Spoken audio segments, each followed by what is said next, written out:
सिर्फ बंगाल बचा है दादा। ये चुनाव के बाद वहां पर भी कमल खिलेगा। मान्यवर, मैं नहीं बोल रहा था, ये बुलवाए।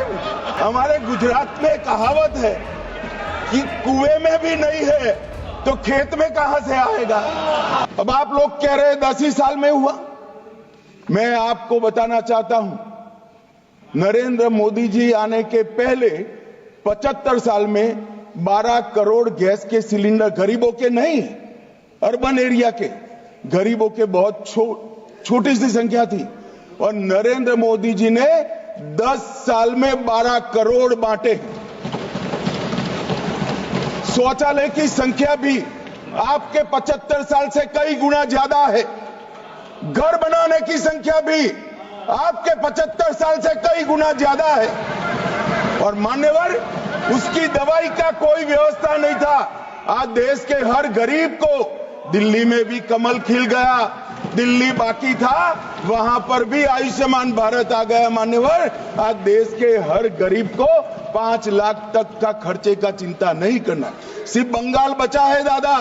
ये चुनाव के बाद वहां पर भी कमल खिलेगा और वहां पर भी आयुष्मान भारत आ जाएगा।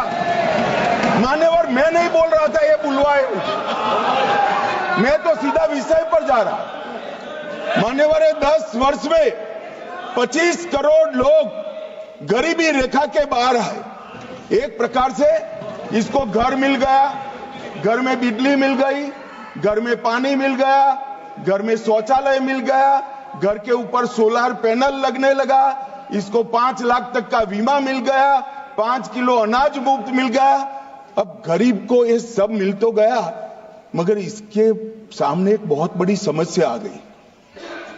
समस्या ये आई मान्यवर कि पहले इसका पूरा जीवन, पीढ़ियों तक 365 दिन जिन चीजों के लिए जाता था, वो सारी चीजें मोदी जी ने 10 साल में समाप्त कर दी। अब वो क्या करे, उसके लिए तो कोई काम ही नहीं बचा। अब वो गरीब को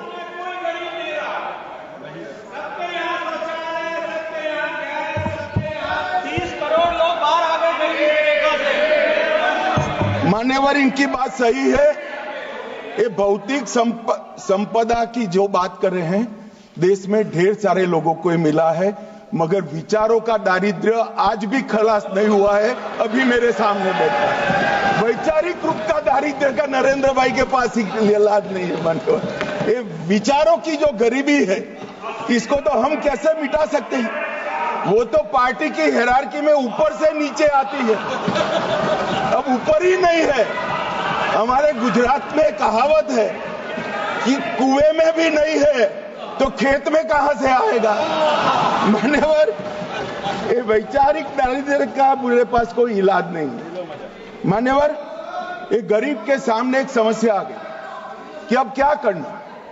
मुफ्त अनाज मिल गया, बिजली का कनेक्शन आ गया, गैस आ, इसके लिए वो संघर्ष कर रहा। अब उसको आगे बढ़ना है, कुछ उद्यम करना है, देश के विकास में अपना योगदान देना है, मगर उसके पास पूंजी नहीं है।